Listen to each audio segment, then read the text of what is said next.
Hey folks, welcome to the Leeds View podcast, the first and main podcast of this week. We do these podcasts twice a week on a Tuesday and a Thursday, along with daily Leeds United news. We're also available on all the audio platforms across Apple Podcast Music and across Spotify, as well as YouTube, where you can give us a like and a subscribe if you want to help support the channel. And we are part of the Sports Social Podcasting Network. If you want to support the channel in any other way, there are affiliate links down below. We have an 8% discount code on shirts from OK Jersey for this summer's World Cup, as well as a deal with Fanatics around the Leeds United official merch. If you want to check that out and get the home shirt at a massive discount now at this point, it's final clearance sales. You can check them out down below.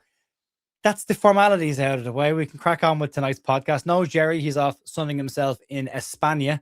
So just me and Paul to slum it today. He did send his best and a message saying he won't be here tonight. He's in Spain. So good evening, Jerry. I hope you're well, pal. So he'll be back next week, and we'll also have Andrea in hopefully next week at some point as well. And this Thursday's podcast will be with Jerry McDermott to talk about the Leeds United Academy and the ones to watch. We've got some very talented young players in the Leeds United Academy, and Jerry's been doing a bit more digging on the younger age groups because people keep asking, are there any more Greys? There might be one. He's possibly a cousin, but we'll get into all that on Thursday so we can check that out if you want to know. With the next stars of hopefully Leeds' future and not the next sellable asset is coming from. I'm delighted to be joined by Paul Brooker though tonight from the Leeds Therapy. We'll check in with Paul. How are you doing, mate? How's your week been? Good. I'm very, very good. Thank you. Week's been fantastic so far. Work is going really, really well. I mentioned to you earlier, my little boy's poorly on his half term, so we're taking care of him as well. Other than that, everything's. I could complain, but nobody would listen. I'm not going to say anything too rude because it means that you have to cut it out of the video. And I listened to last week's one, and I wanted to hear what I was talking about, and you cut it out. Somebody commented about the look on your face because when I do start, you're like, I'm going to have to cut this out or I'm going to get cancelled. It's going to be one or the other. But no, I'm good, mate. I'm really, really good. I'm positive. I feel quite positive at the moment, so that's good. Hopefully I can spread that out to everybody else. Positivity. Yeah. Spread your positivities, not your congealedness. Not this Absolutely. week. Yeah. Absolutely. Shout out, by the way, to Luke for my favorite comment of last week. Going, Jerry, what did Paul say before the cut? I was like, that will remain with us for now. So yeah, Paul, I think I said you did. You did. The screenshot of the message from you Luke did. Which said, I love Jerry's face every time Paul says something that might get him cancelled. So yeah, but not tonight. But not tonight. No. Hopefully, well, there'll be one in here somewhere. There always is, but we'll see how we get on with it. I do want to talk about the positivity stuff because you sent me a message the other night and you just said, I've got a mad idea. I was like, what's that? What if we win the lot? And I was like, stop it, Paul. You're like, I can dream. I was like, no dreaming, no sleeping. It's toothpicks and eyeballs until the season is, or until Leeds are mathematically safe in the Premier League. Because I do think it's going to be a high points tally that's going to be needed this year. But there is an air of positivity around. We've lost 2 matches since the beginning of December. We're in a really, really good spot. Even the game at the weekend against Birmingham, it was definitely not a game you would be writing any books or letters home to anybody about.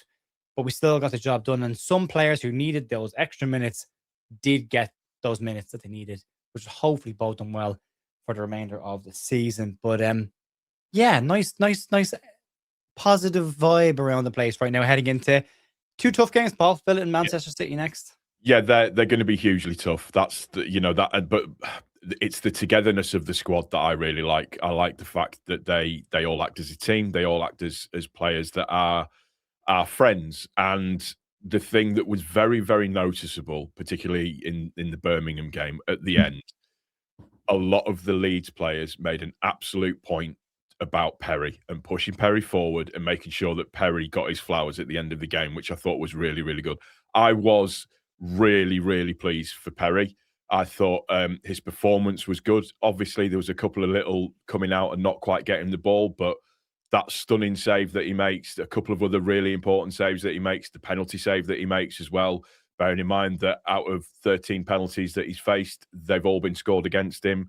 It was just really, for him and just his mentality and his overall well-being, it was really pleasing to see that. And it was funny in the interview at the end of the game as well, that it was mentioned, probably it shouldn't have been, but it was saying that they actually pointed out he's struggled. And it was just really nice to see that togetherness. And that what that does is it breeds that mentality that we're all here fighting for each other.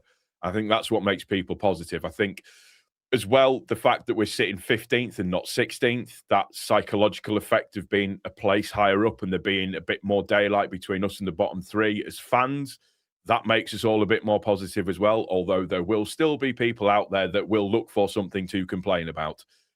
I.e. comments were made. What was one of the comments? I sent it to you where the person said, and I'm not going to name them. The conspiracy theory. Knows them.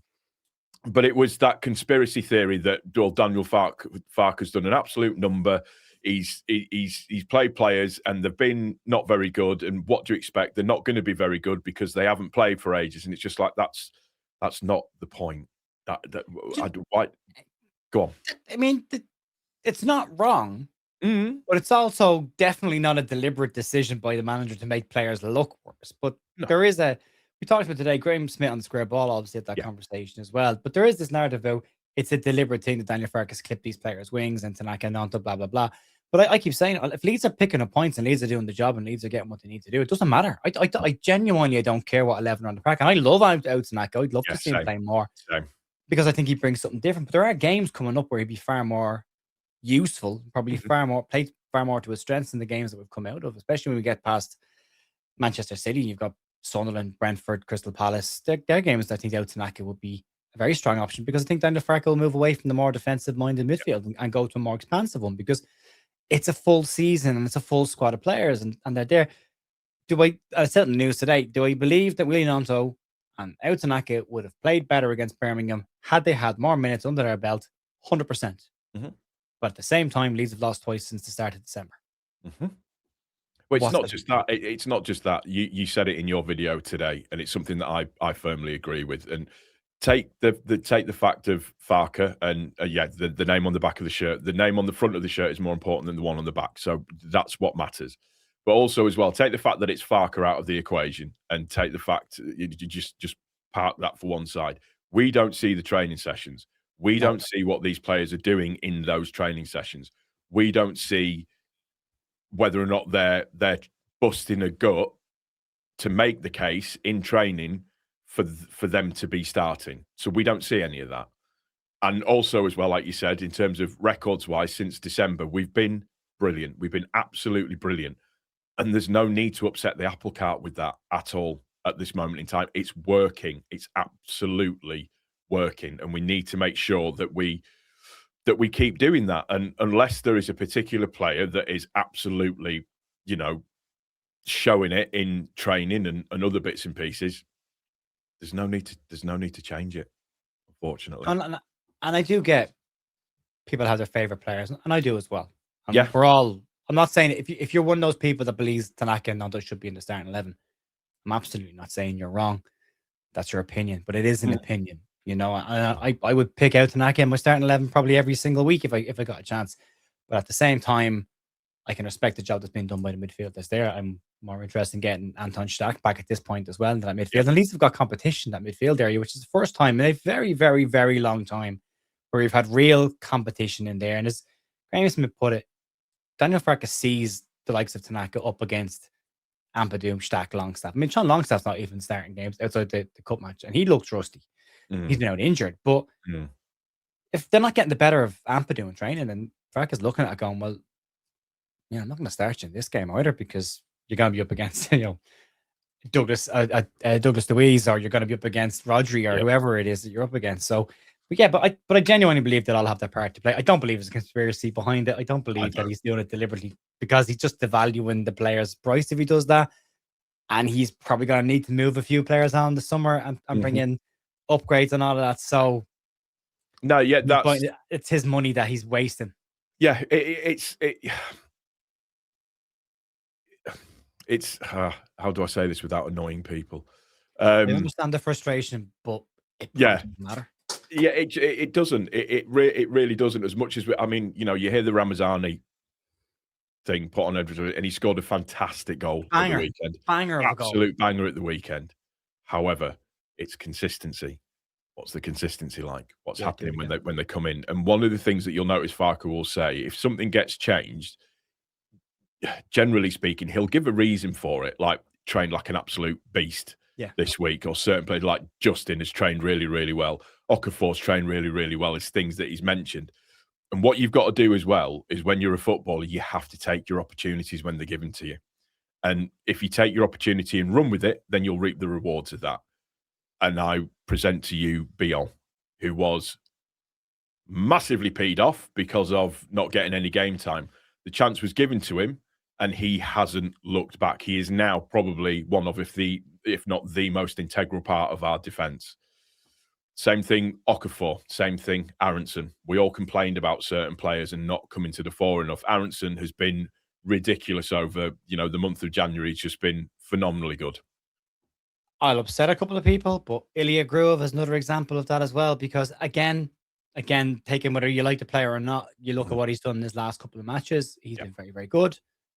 And he's taken his opportunity to get into the side. Now, whether he's not the right player for every single team we play against. But in the last couple of weeks, he's been fine. He's been absolutely brilliant. You can't that passing accuracy thing from the particular game was just nuts. Forest, 98%. Forest was nuts. That's Funnily enough, we were doing the watch along on the game against Birmingham, and people in the chat were actually saying at half time, get Groove on the park. Get Groove on the park. Now, Faraka went for Ampadu. Same idea. Get someone in there that can kick people and fight and battle a bit. It was missing from it wasn't a physical enough midfield. But yeah, look, these players are all part of a squad. They'll all have their part to play this season. And I'm sure I actually didn't think Willie Nanto was that bad. I just didn't think we got the ball to him enough. No. The biggest problem that we had against Birmingham was that we sat too deep, which is an Achilles heel of ours. If we allow teams to sit that deep or to press us that high up in some cases and don't look for the things like the ball over the top, which is a normal out ball that we can do, it doesn't stick and it doesn't work. Trying to play through a very tight, compact midfield against a team who are playing very, very well at the moment, also playing at home, and they're raising the game because it's against Premier League, Leeds United, etc., so on and so forth.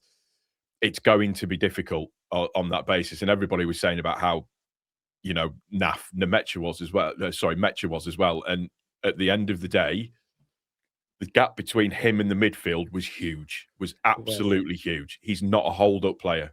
That's not Mecha's role. He doesn't do holding up. Mecha's role, we saw it against Everton. It's knocking the ball on. It's taking a header and flicking it onto the wings. We saw him do it against Everton. We've seen him do it against other teams. Holding the ball up that's not his bag. That's not what he does. However, with saying that, he is a finisher and he has got a right foot on him. And just an unbelievable, just unleashing a rocket like that is ridiculously good. I believe 4 of his last 5 shots have ended up in the back of the net. Yep. Which, I mean, that's what you're getting. He's a finisher. And I want to see him and DCL together again. I want to see that pairing. And we're nearly approaching a moment where maybe that actually might be able to happen now because he's fit. Although he said himself in an interview with the Yorkshire Post that he's still developing physically and he's not 100% yet, but he's getting there. He's getting there. And he missed a lot of football last year as well. Yeah. So, but the return is good. And people say, there's penalties in there. But yeah, there is. But Leeds have had strikers who've missed so many penalties. You've still got to score it. It's not. Oh, yeah.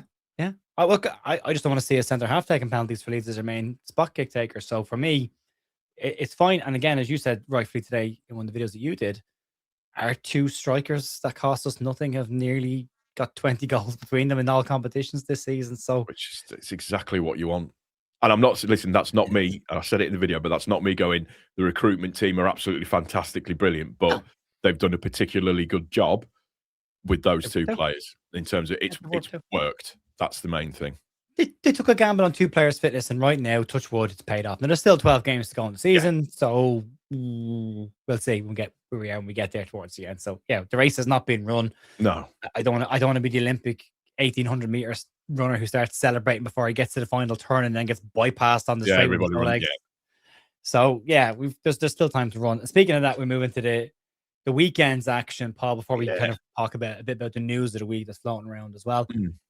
Aston Villa away. I'll be at that game myself, so there won't be a watch along this week. And my brother's a Villa fan, so I will be doing a reaction after the game. Yeah. Which I'm hoping will be a good reaction because he'll enjoy it far too much if we don't win the game. Yeah. Chance for Leeds to get a point on the road against the Villa side who probably aren't as in form as they were They've what 2 wins in the last 5, 2 defeats and a draw. Yep. They've not been brilliant, but they have been very, very good at home this season. Got Tammy Abrahams there now as well. Douglas Luiz gone to that side, and he's been decent since he's gone in there as well. Yeah. But it's a big weekend. West Ham will be at home to Bournemouth. Crystal Palace are home to Wolves. Nottingham Forest are home to Liverpool. Brighton are away to Brentford, and Spurs are at home to Arsenal. Now, I don't think Brighton are necessarily out of this mix at all. They're only a point ahead of Leeds. Yeah. They have Brentford away. They're away to Brentford, so Brentford at home. Their home record's fantastic this year. Spurs and Arsenal, London derby. Spurs might lift themselves for this one, but they have been really poor. And if Arsenal get an early lead at the London Stadium, is it the London Stadium? Or are they calling the White Hart Lane again? I don't know. No, it's I've got the London Stadium, West Ham, isn't it? I don't know. London Stadium's West Ham. Yeah, I don't know what their home ground. No idea. Someone let me know what the Spurs are calling the ground this week. And then Nottingham Forest have got Liverpool, which won't be a straightforward game for them either. And they've got a new manager, Victor Pereira. Palace, as I say, have got Wolves. Wolves are all but down. We'll see if Crystal Palace get on. West Ham at home to Bournemouth. I think West Ham will get out of this, if I'm being very, very honest. I do as well. Yeah, I do as well. I think it's Forest, Spurs, Leeds, Brighton, Palace. Toss a coin. Whatever we draw a lot. I think we'd be okay as well. I think we'll be okay. I do think we'll be okay. And hopefully I'm right on that. Jesus, I pray I am. But it is a big weekend. There's a chance for if Leeds. Even if we don't pick up points away to Aston Villa, not the end of the world. Looking at the teams around us, they might not pick up points either. Mm-hmm. It's for me. It's an away game. We've now got to it's get that point away from home. That's what we need to do. We could. The thing is as well, like you mentioned, Villa haven't been setting the world alight, although they've been digging out results, which is the main thing. But they do have a lot of players out as well for the match. So, I mean, to give an example, you've got Kamara, you've got Bizot suspended, Garcia's a doubt, McGinn's out, Tillemans is out, Matty Cash is doubtful, according to SofaScore on the 17th of February at 18:49. If anybody wants to gut check me on that one, that's the times that I'm telling you about these ones. So yeah, they have got, some players out. We potentially, depending on the news on Okafor, depending on the news on Dan James as well, we potentially have those two back. There is also as well, there's a chance that Strout could be back for that and Stack could be back for that as well. So we could have some big hitters that are coming back in. And from, again, me trying to be on the positive side of stuff, we seem to be getting the players back that we need to get back at the right time. So that's the main thing. I mean, the absolute stunning thing that could happen would be for us to get a win at Villa. I will absolutely bite your hands off for a draw, but if we got a win at Villa, that would be incredible. It then means not too serious about the Man City at home game. We can relax a little bit more in that one, but it's just we've just got to go into every game with the positivity. And also as well, when you look at it, I really like this team. I know I keep talking about it, but I really like this team of players. I like this group of individuals that seem to get Leeds, that seem to understand what Leeds is about, that have an identity.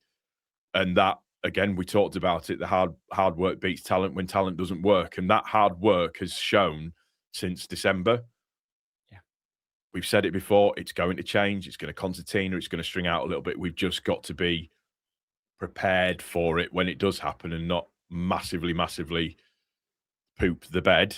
But, the games are running out. If we can maintain that distance that we're maintaining, the 6 points, etc., so on and so forth, if we can increase that even a little bit more, if we can move up the table a little bit more at the same time as well, it then just helps breed that confidence and positivity a little bit further. Yeah, I mean, you're still only 6 points off of 10th. Not saying that we're going for the top half of the table, but it does show you there's plenty of teams still involved in this and plenty of points still to play for. I would like us to approach the Villa game slightly different to how we approached Chelsea. Can we stop with the sitting back? Can we just please stop with the sitting back? And I think, again, we saw against Birmingham, the 4 to back. Yeah, it's not for me. I think we're better with the 3. I think the second half, even when we kind of went to a hybrid 2 with Ampadu kind of sitting in the middle, all of a sudden it looked a lot better as well. Yeah, so they have to be up for the game.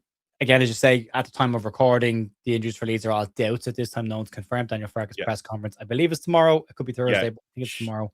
When's the game? The game's Saturday, isn't it? Yeah, it'll be tomorrow. Usually Wednesday and a Saturday, yeah. Yeah. So yeah, we'll have to see. But if you can get them back, DJ was obviously out with a bit of a back problem, and they were hoping it was only going to be short term. Stroke had a hip flexor issue, but again, it was more turnaround time than anything else with him. And then Stack was expected to be back for this game. Yeah. This was the game they'd earmarked as being the game to get him back in as well. They thought they might get him back even for Forest, but yeah. And then hopefully Lucas Mecha, DCL's over his illness, but Mecha being back as well, fit and healthy, gives Leeds options in that game as well. So yeah, approach it differently, again, get the aggression back in, and we should be okay. I mean, I trust this team to get points. I trust I do as well. Yeah, it's not like the season where, and I blame Marsh for it, but the season that Marsh took us down, where I'm looking at the team going, I don't know where we're going to get points from. I don't know where we're going to be doing certain things. There's players that have come in and just been phenomenal. Justin has been brilliant. Groove that we mentioned. Bogle's been brilliant. Aronson has just completely upped his game. Players that even Bornow to a degree has been fine when he's come in. So everything defensive wise, not bothered. We're doing quite well, but we're scoring goals now as well, which is a big thing. Yeah, it is. We need to be. I want us to be aggressive. I want us to be on the front foot. I want us to be in people's faces from the start, because that makes a huge difference. When we played Villa at Ellen Road, the thing that won Villa that game was us dropping off and what's the play called that they've loaned out now? Is it Marlon? Daniel Marlon, guy's on fire since he went to Roma. But when he came on, he completely changed the game for Villa, because it meant that Rodgers then had a load more space for what he was trying to do, and that's. I mean, we can talk about the free kick to Blue in the face, but he came on and made a massive difference in that game, and thankfully he's not playing in this one. Yeah, you mentioned Lucas Perry earlier, and let's talk about the lineup. I was talking with BBC yesterday, and myself and Adam Pope kind of agreed on the same thing. Don't see Lucas Perry coming back into the starting lineup for this game. No. I think Gerald Darlow's done enough to justify it. Had a bit of his blip against Arsenal, but was very solid against Chelsea outside of the 2 goals that they scored, but I wouldn't put them on his doorstep at all. Great that Perry got that game. Great that he got to showcase what he can actually do, and he got his moment and has got a chance to celebrate with the fans. Just huge for the confidence of a goalkeeper or any player to get that moment, to feel part of the club and feel part of the fan base of the club as well. But it will likely be a similar look in squad. The question marks over Noah Okafor's hamstring. Hopefully it was just a bit of cramp. Yeah. But there will be an option. And Willie Gnonto, as one of those standing players that came in for the Birmingham game, could get his opportunity in this match. I don't think it'll be Facundo Buenanotte. He just looks a little heavy. I'd agree on him.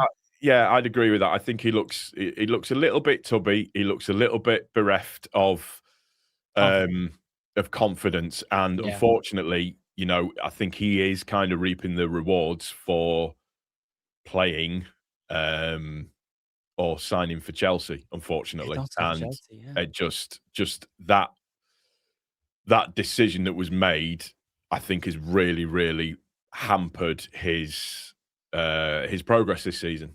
And I wouldn't expect him to feature. He'll feature again, but I wouldn't expect him to feature until later on down the line. Don't be shocked if Buenanotte isn't even in the starting. Well, not in the starting lineup, but if he's not even on the bench, don't be surprised. Yeah, I did think Daniel Farke tried to defend him, which was nice to see as well. You talked about this earlier on this season when Lucas Perry was getting the initial kind of pressure from the fan base that he was a more gregarious character. Farke gives it to those who he know can take it and carry it on their shoulders, and he did. And there's an improvement there slightly since his dropping. Buenanotte, clearly a player, needs an arm around the shoulder. And Farke, instead of doubling down and going, look, he's not been good enough, he's not putting the effort in or whatever, he's not at the level yet because of the 6 months at Chelsea doing nothing. He didn't. He still said it was a decision to play him for 45 minutes. Like, in other words, saying he wasn't taken off because he was playing badly. He was taken off because we had made the decision he was going to play 45, which might mean he wants to keep him as part of the squad. And funnily enough, I thought he was starting to come into the game more. Yeah, towards the back end of the first half. Yeah. I thought he really struggled in the first half an hour, but then all of a sudden, I think he took a few minutes, just keep it simple and just complete his passes, 5-yard ones, going backward, just keeping the ball for a bit and building himself into the game. I thought the last 3 or 4 minutes, he started to look like the kind of player we were trying to bring in. He was getting on the ball an awful lot more. He was looking to create some space. He was driving with the ball, which is what you want to see from him. And I thought, if he starts the second half the way he finished the first half, he'll be fine. He was taken out of the action then at that point. But again, Daniel Farke has been quick to take players out of the firing line this year as well. So we'll see what happens with him, but there will be opportunities. If Okafor is out, it will be an opportunity. Do you see Farke going with? Do you see him doing the 2 up top away at Aston Villa, or do you think he keeps that for Ellen Road? I think he keeps it for Ellen Road. I think he will keep it for if he does that against Aston Villa and goes with the 2 up top. I will sing a song that I will send to you on WhatsApp that I will allow you to then put into a video. Oh, lovely! Look forward to that. There we go. No, I don't think he will. I think it'll be DCL up top. I think that you'll find that it'll be. I know people keep winging it around in terms of the way that the lineup is. I actually think he'll probably do 3-4-2-1, similar to what he did in last time around. So I think it'll be DCL up top, and then it'll be one of either Okafor, Aronson, or Aronson and Nonto, or Aronson and Dan James, depending on who's on or Stack as well, and depending on who's fittest. Because that allows us to then, at the same time, to drop off and pull it as almost to a 6 in midfield if needed, and then drop back to then a 5 in defence and a 4 in midfield if needed. So it gives that kind of hybrid sort of movement around. The thing to remember about Okafor as well is he was out for a lot of last season as well. So this is why I'm thinking that it might just have been cramp more than anything else, or I'm praying that it was just cramp, is that the amount of football that he's playing this year is the most that he's played for a very, very long time. So you're going to get little crampy, strain, niggles and stuff. Listen, I get out of the bed, I get toe cramp, my feet do some weird claw thing and I fall over. So, I can't even imagine what it's like for professional athletes. It must be completely different. You know that one where your toes just go... Yeah. It goes right up the back of your it's your ankle, that up the back of your calf, and your whole foot just gets like rigor mortis. Yeah, it just does something weird. Yeah, it's not good. Yeah. So I can only imagine what it must be like for these guys. They're like racehorses in terms of that. Well, they're always on the edge all the time. And the cameos that we've seen from Dan James as well since he's come back, he's looked sharp in those cameos. So there's decent options there, but I'd love him to go 2 up top, but I don't see him doing it, Joe, if I'm honest. No, neither do I. And I think I'm trying to will it into... It's on my Edward Spirits channel list of things I'm trying to will into reality at this point. So, there's... You talk about the training there as well. Metcha talked about it. Look, we know there's a character in this squad. They've shown it. They've gone behind in loads of games this season, and they haven't stopped. They've come back. Like, a goal doesn't even bother them that much. They know they can score when they want to, so they push on. It's a huge thing to have. Again, going back to that squad that got relegated the last time, there was no character in that squad. No. They had backs made out of jelly that they conceded a goal. That was it. Wilt, you're done. This side definitely doesn't have that. Now, a couple of defeats in a row could change that very quickly, but let's, again, hope that doesn't happen. And right now, there's no evidence to suggest that it will. But Lucas Metcha was speaking with Yorkshire Post this week about it, and he said, these were his words, "We train really hard. Even the players who don't play as much, we're training 6 or 7 times a week. Sometimes we don't get a break. We're working away." So there's a clear effort here to say, look, this isn't what you'll probably do at every club. You'll get more time off at other clubs. But if you want to stay in the Premier League and you want this team to stay in the Premier League, then we're going to have to do more than everybody else is doing. Mm-hmm. And they appear to be doing that. And they appear to be doing it with a smile on their face, because, again, you look at the reaction after the penalties and you see the players getting together. There is a closeness there in that dressing room. And that's massively important if you want to try and survive. If you look at the other sides that are around us in the table, there's probably better individual players in positions across all those sides. Not to take anything away from the Leeds players. But Leeds definitely have more of a unity and a character, at least at this moment in time. Yeah, it is noticeable. And one of the things that I always like to look out for is you look on their social media, you look on when they post stuff, and you look and see other players that comment little bits and pieces, and they all seem to get on really, really well, and they all seem to be just enjoying what they're doing at the moment. Don't get me wrong; it's tough for them. It's stressful. There's a lot going on, etc., so on and so forth. But they all seem to be. There doesn't seem to be any egos, and I don't think Farke likes egos in any way whatsoever at all. He doesn't, and he won't accept it. I think Okafor probably struggled with that a little bit at the start, whereas now you're seeing that he's like properly, fully integrated into everything and all of that kind of stuff, which is lovely to see. the best example I can give is you look at Forest and the talent that they've got in that squad. The biggest problem Forest have got, and we watched them live at Ellen Road. They're not a team. There's a lot of individuals there, and that sometimes can make a massive difference. Whereas there is that, and this is where I really like Ampadu being a captain, because he is central to absolutely everything, and he really pulls it. And I mean, look, I know if Pascal had been playing, he would have been captain in the match against Birmingham, but it wasn't. It was given to Justin, not Rodon. Justin. That says to me that, you know, that we have people within that squad who are prepared to stand up and be counted, and that's the big thing for me. It's absolutely huge. And you know, we don't know what they do after training, and we don't know if they hang out together and stuff and things like that. But like Statch has been talking about doing like Twitch live and stuff, and people come and watch. He was joking around and saying, "I'm going to do a live stream," and then when people clicked on the link, it went baited. Did you see that? Where he did a link on his story to, "I'm going to do a live stream of the game," and everybody clicked it, and it just said baited. He was taking the mick. He's not going to do it, and it's just that the characters that are in and amongst the squad. It's really good to see. Really, really good to see. Yeah, it is. It is. Fingers crossed we can see it up close again at the weekend against Aston Villa. We can come away with something. I think a point. If we were to get a point against away to Villa, anything more than that's a bonus. But if we were to get a point against Villa, whatever but Manchester City, then it's Sunderland, Brentford, Palace. Yeah. Run of games, not in order, but that run of games. So that for me is where the points start to get picked up. And that's the ones we start talking about. Need to go into these games and get a win. Yeah. I think that's when we start to shift the focus there. Sorry, I clear my throat. Bit of news floating around this week. Not a huge amount, of quiet week because the window's closed. Thanks to everyone that stuck around after the window, by the way, because there's always an exodus once the window closes. But there's a little bit of stuff floating around, and there might be a visitor to Ellen Road for the Manchester City game in the shape of England manager Thomas Tuchel. There's a lot of stuff floating around that he might be coming to have a look at Dominic Calvert-Lewin, but not just Calvert-Lewin, maybe Jayden Bogle as well, and even James Justin. And there was also a story this week that Liverpool apparently put in a, as it was worded, serious inquiry about Jayden Bogle. What does that mean? Like, does that mean they picked up the phone and went, "We'd like to inquire about Jayden Bogle. We're very serious"?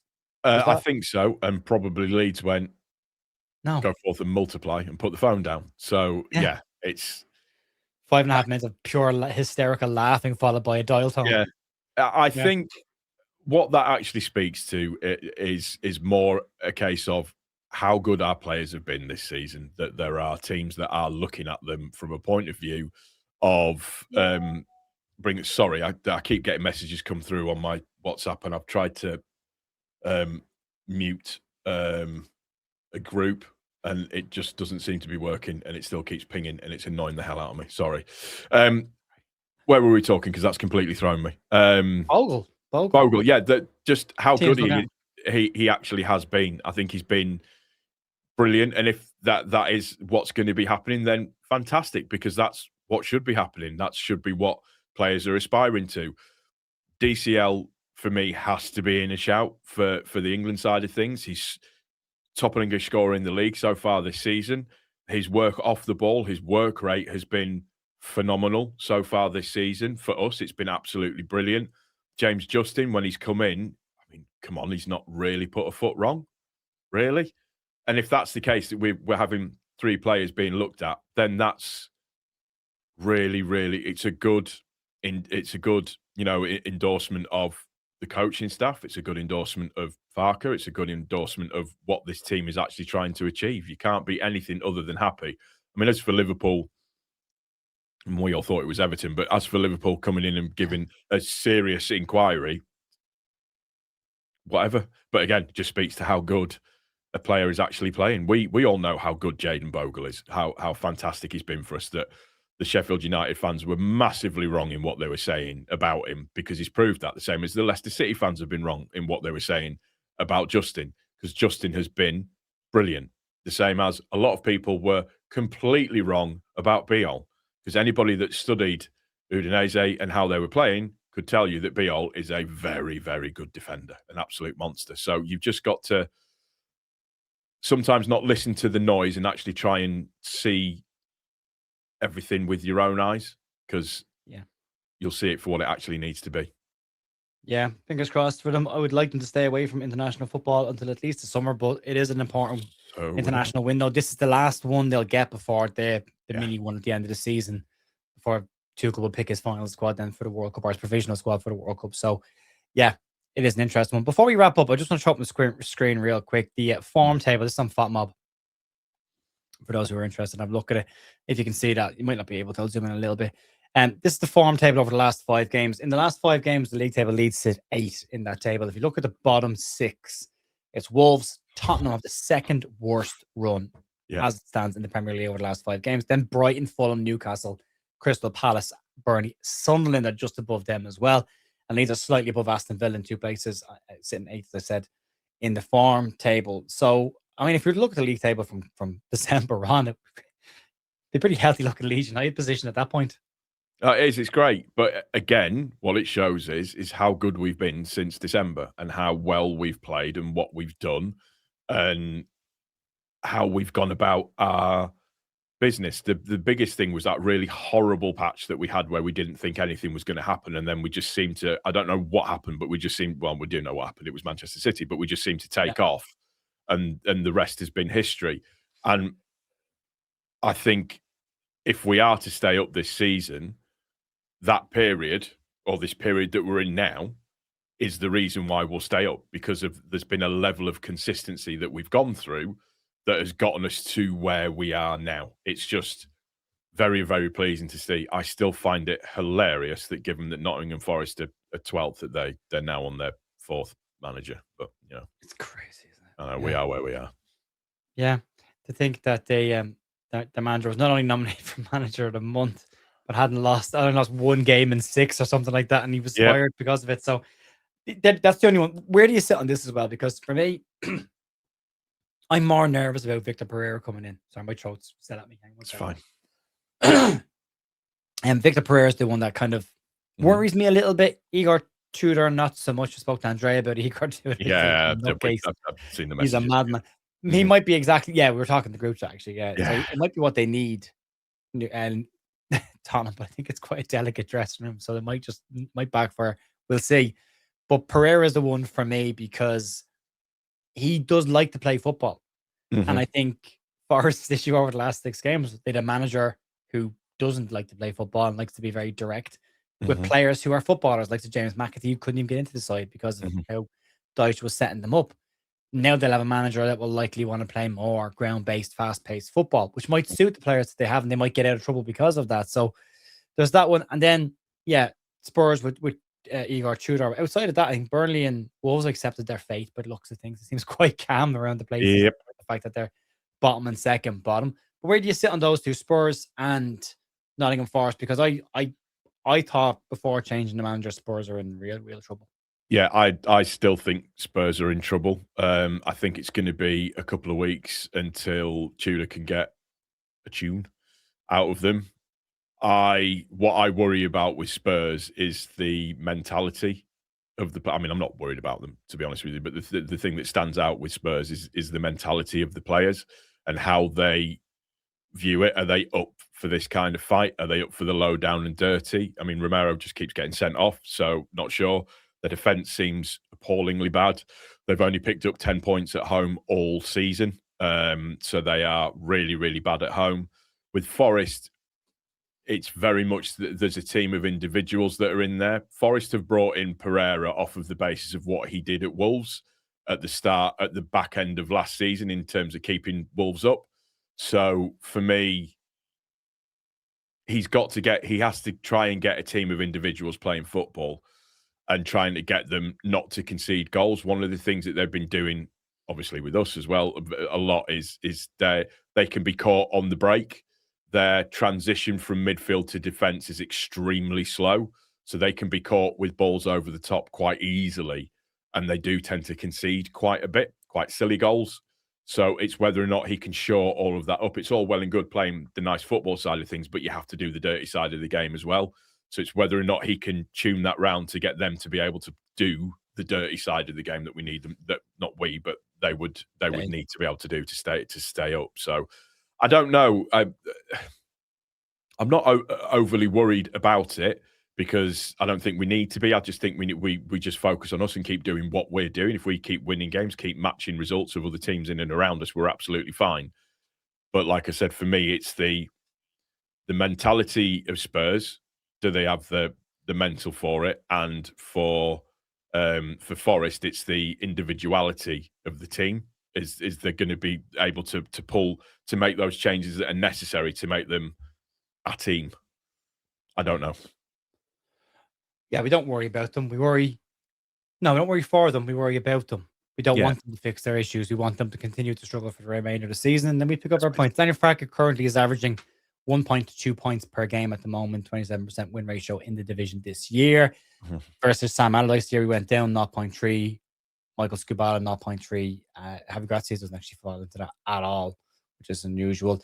And Jesse Marsh 0.9. So he is kicking above the rate that got us relegated. So, and even above Bielsa's final season, 0.9. So right now, Farkas seems to be able to do what he always aims for. It's the 2 points per game average in the championship. He had 2 points and 2.2. And this season he's talked about 1 point, just above 1 point per game, and he's on 1.2, which would have us finish on 42 points if that was to continue at the current rate. We're slightly above that. But yeah, hopefully more than that. I think it'll be 43 points this year that'll be needed to stay in the Premier League. I don't think it'll be 38 again. I think it'll be over the 40-point mark. So we still need to pick up games, but I think the games are there and they are winnable, and we can do it if we continue to perform and don't slip back into old habits, which again, not necessarily any evidence that will actually happen. No, I also think as well. Sorry to interrupt. I have a weird feeling that a team, don't know who, but I just think, potentially is just going to have an almighty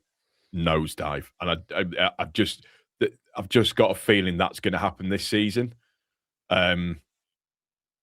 So again, we'll just have to wait and see. I want to get to 10 games left and see where we are, kind of thing. So let's get Villa out the way. Let's get Man City out the way, and then see where we're at that point. And then it's just get it going. And oddly, I know the lads on the Square Ball have said this, and I agree with them. I've really enjoyed this season so far. I've enjoyed watching the metamorphosis of this team as the season has gone on, and what they are potentially turning into. Again, a lot of that's down to whether or not they can stay up or not, but just that the growth within the players, which has been really, really good, and how well some of the foreign players in particular have really settled into the squad and settled into the ethos of what being a Leeds United player is. So that I've really, really enjoyed that this season. And the fight, I can't knock the fight. Well, the Arsenal games, I can't knock the fight at all, which is all that you can ask for, really, isn't it? So, yeah, I mean, if you're walking at the end of the season saying you're happy with how the team performed outside of losing twice to the potential champions, I think you probably had a decent season. It is interesting to point out that Brighton, that something's really wrong. Something is really broken there. If you go back, I'm trying to look at the results here. Since the 3rd of December, which is what? 1, 2, 3, 4, 5, 6, 7, 8, 9, 10, 11, 12, 13, 13 league games. They've won once. They haven't won in the league since they beat Burnley on the 3rd of January. So, I mean, that's a club in free fall. Their last 6 games, 4 defeats, 2 draws. And once you start to hit that spiral, it's an incredibly difficult thing to come out of. And that's why, when I say to you that the importance of, from a psychological point of view, of us being 15th as opposed to 16th or even 17th, it just that psychological thing of seeing that, it just gives you that pep and wanting to keep on going and moving on and doing a little bit more and everything. It doesn't make it easier. It just gives you something to cling on to a little bit more and something to really, really work towards.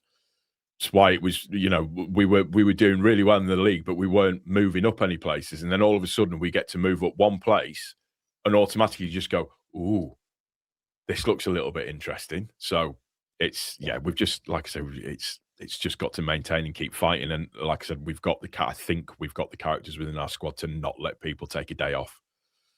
Yeah, I think so. I said it for a long time. You might not think draws are important, but you tot up your points, and then all of a sudden you get a couple of wins, and those points come into their own. Then all of a sudden you jump. Yeah. And that's what Leeds have done. So, yeah, I mean, on your point behind Brighton at this point. So, they've got Brentford and Nottingham Forest in the next 2 matches. And if they lose those two, they're in big trouble. Then they've got Arsenal, Sunderland, Liverpool. Yeah, After that, that's a you don't think hellish. That's a yeah, hellish. yeah, to come to a second last game of the season, their final game of the season, is against Manchester United. They got Newcastle, Spurs, Burn. Yeah, they got teams down around them in that mix, which could be a problem as well because if the sides that are around them start picking up points against them, they could be in.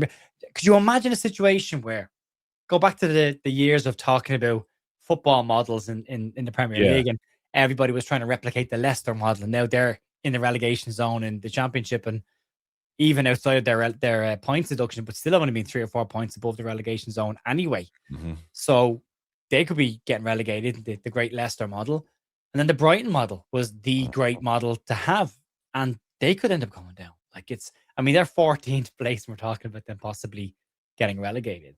But it's because of that trajectory over the last couple of months. It's just not been.